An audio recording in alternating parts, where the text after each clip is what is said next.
prebiotic soda this fall. So the company says it's going to have lower sugar and offer more functional ingredients. We'll figure out what that means. This soda will add to the company's growing health-minded beverages after acquiring the brand Poppy. Well, joining us now to talk more about these health changes is a health coach, and she's also the owner of Divine Eats, Lexi Noel. Great to see you, Alexandria. Welcome to the show. Hi, thank you so much for having me. So as we see Coke making the switch from corn syrup to cane sugar, how much of a difference do you think this is really going to make for Americans who they want to get healthier or they don't want to get healthier? How much of a difference is it going to make? Is it going to move the needle? Yeah, so we know high fructose corn syrup is linked to weight gain, obesity, and fatty liver disease, non-alcoholic. And, consumers are drinking these sodas on a daily basis, unfortunately. But with the switch to cane sugar, I think that while it's not making the soda a healthy option, and I don't think that if you're not already consuming soda or Coca-Cola, that you should go out and grab one just because they made the switch to cane sugar. But I think it is going to make some substantial health improvements in the people who are already drinking the soda on a daily basis, which we know that people do. So I Yeah. think that it's definitely a step in the right direction. Okay.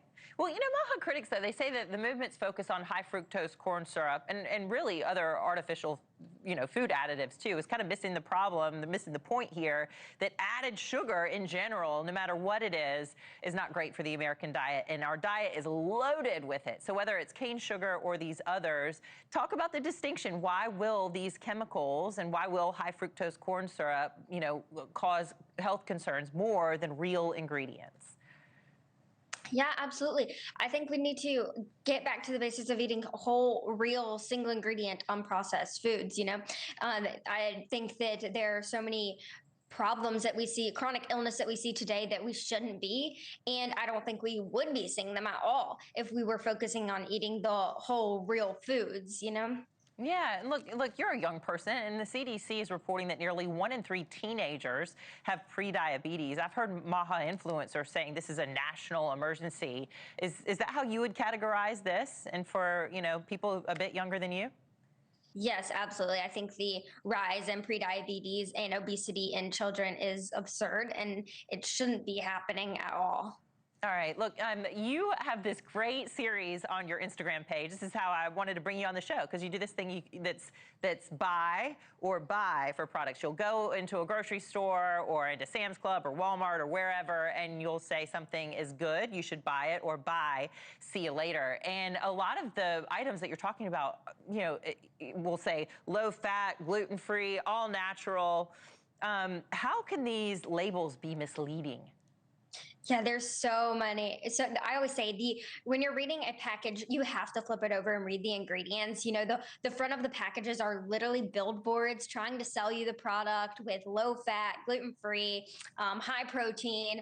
You always have to read the ingredients because those products can be loaded with added sugar, to make it taste better, or other chemicals that we don't need. Yeah, and we're showing video of like fruits and vegetables and produce, and obviously we all know that that's the best thing, and that food is medicine, and that's all good and well. But Americans do like to eat things out of a package from time to time. So what is your simplest piece of advice for going to the grocery store and shopping if it's not buying into the gluten-free or all natural headlines? How do you know? Yeah, it's really simple. So flip it over, read the ingredients. If it is not made with a whole, real, single ingredient food, like you said, the fruit, vegetable, meat, eggs, if the ingredients list is not made above all of those whole, real foods, then I would suggest putting it back because it's probably with ingredients you would never have in your home to make those foods. And we don't have a lot of time left, but tell us about your health journey quickly and how eating real food has transformed your life.